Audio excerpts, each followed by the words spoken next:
sentir que la muerte es un asunto capital en la vida, porque literalmente la vida está hecha de muerte, porque la muerte está programada en la biología y estamos muriendo mucho antes de nacer, antes del nacimiento ya estamos muriendo, porque hay preguntas no resueltas, ¿no? ¿Qué se muere en nosotros cuando nos morimos? ¿Sí?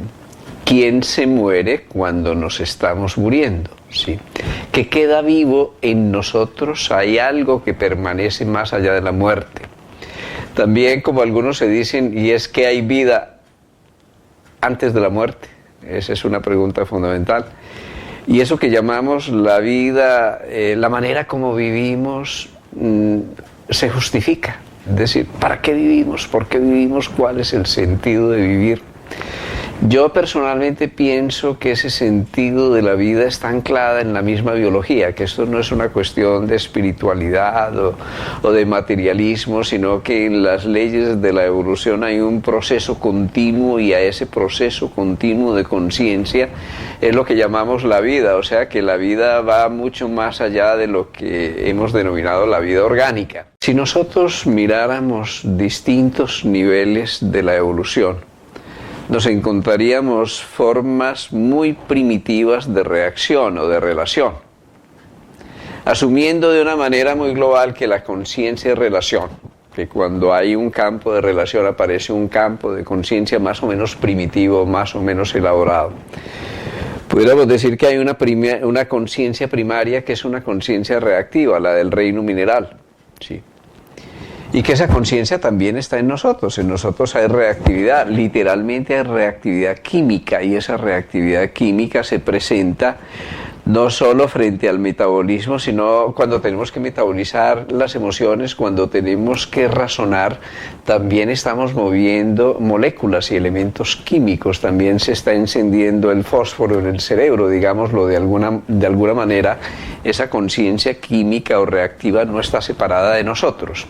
Pero también hay conciencias sensitivas como la del reino vegetal. El reino vegetal es, si se quiere, mucho más sensible, ya no solo es reactivo, sino sensible a la luz. Y el reino animal tiene otro tipo de sensibilidad distintiva que es mucho más elaborada que la del reino vegetal. Y así vamos viendo una gran cadena de la evolución en la que vamos desde la conciencia reactiva a la conciencia instintiva, la conciencia sensible e instintiva, y de allí nacemos a una conciencia maravillosa que es la conciencia de sí, la propia conciencia, la conciencia reflexiva o la conciencia de la conciencia. Cuando surge la conciencia de la conciencia aparece el ser humano, que el ser humano no es simplemente un mineral o un vegetal o un animal modificado, sino que es ese lugar de la evolución donde la conciencia se devuelve sobre sí misma y reflexiona. Entonces aparecen cosas que van más allá de los sentidos, aparece el asunto del sentido, aparece el asunto del propósito, aparece el misterio de la responsabilidad, de la capacidad de corresponder al mundo, que ya eso no es una propiedad animal, sino que es una propiedad humana por excelencia.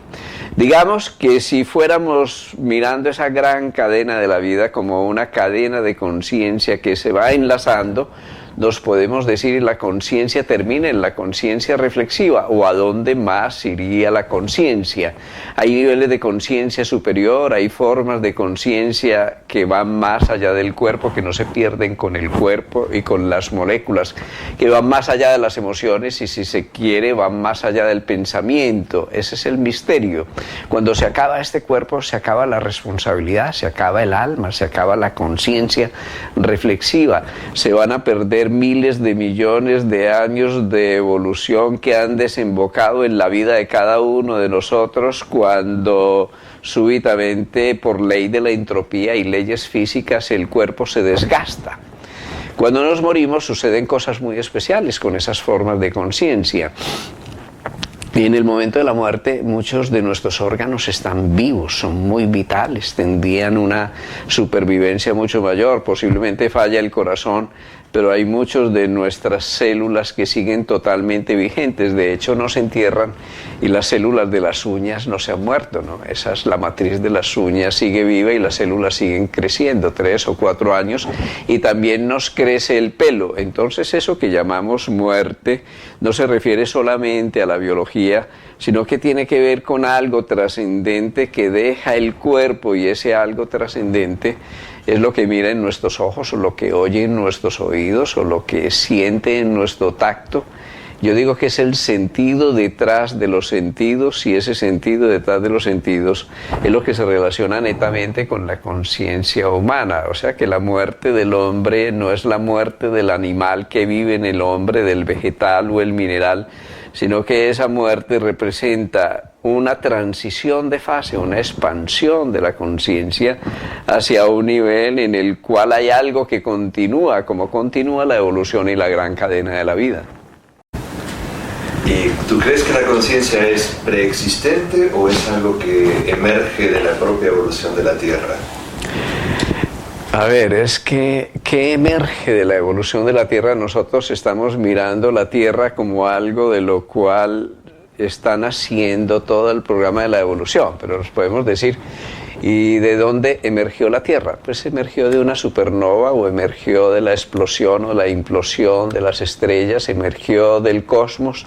Así que si yo digo que algo emerge de la Tierra, forzosamente tengo que reconocer que la materia prima de esa Tierra, llamémosla materia o conciencia, a su vez es materia prima estelar. ¿Y de dónde surgen las estrellas? En última instancia nos remontamos al Big Bang. ¿Y qué había en el momento cero? No había nada, y entonces todo esto surge de la nada, y la nada es la plenitud, ¿sí? Es el mismo campo cuántico. En un pequeño espacio del vacío tú tienes más energía que en todas las estrellas del universo. O sea que eso que llamábamos el vacío es la plenitud, es la totipotencialidad, es la totalidad.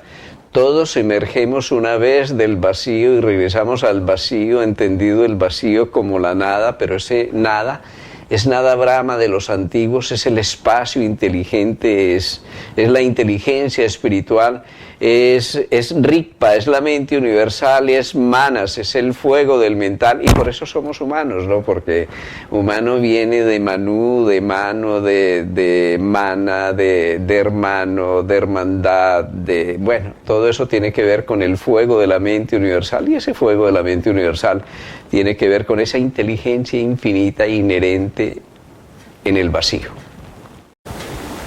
Muchas veces en tus charlas hablas de aprender a morir todos los días, aprender a morir a las cosas que ya no necesitamos, y después de esas muertes cotidianas, ¿cómo prepararnos para el gran paso, el gran momento del paso de dejar el cuerpo? Bueno, en primer lugar, prepararse es no prepararse en sí. Es que nosotros nos preparamos para la muerte y nos perdemos la vida, ¿no? Sí, prepararse es vivir, ¿sí? Cuando tú vives, respiras. Y cuando tú respiras, ¿qué sucede? Primero inspiras, pero si tú inspiras, te revientas. Eso es cierto de la economía, eso es cierto de la alimentación, como es cierto de la respiración, como es cierto de los afectos. Así que uno inspira, y el secreto es acabar de inspirar, ¿sí? Porque si no te estallas. El secreto es que después de la inspiración surge la expiración, después del comienzo sigue el final. El secreto de la muerte es terminar, pero terminar es completar, y completar es restaurar la integridad. Uno es completo cuando completa lo que hace, cuando completa cada palabra en la respectiva pausa, cuando completa cada abrazo, cuando completa cada paso. Uno es incompleto cuando vive a medias. Los que caminan dando medios pasos se tienen que caer. Bueno, así es la vida, nos caemos y nos frustramos porque no hacemos nada completo. Así que el secreto para morir es completarse. Completarse es morir, y esa es la forma de integrarse, es la forma de renacer y de vivir.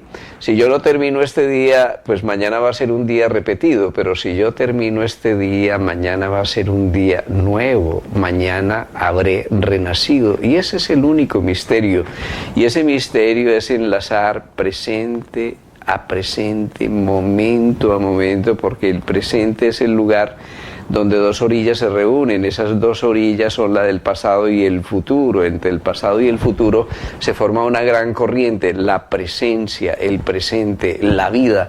Allí no existe la muerte, allí solo existe una cadena de vida continua. Así que lo ideal sería que nosotros pudiéramos llegar a la muerte y mantener una cosa especial, la continuidad de la conciencia. Y esa continuidad de la conciencia es reconocer, vivir, saber que a pesar de la muerte nosotros podemos seguir siendo conscientes de nosotros, pero nosotros no éramos solo este cuerpo, sino que éramos una célula de un cuerpo mayor, éramos una chispa de una llama mayor, una gota de un océano dentro de un océano de vida, y obviamente cuando lo sabemos la gota se convierte en el océano y encontramos el misterio de la vida que está hecha de integridad y de totalidad.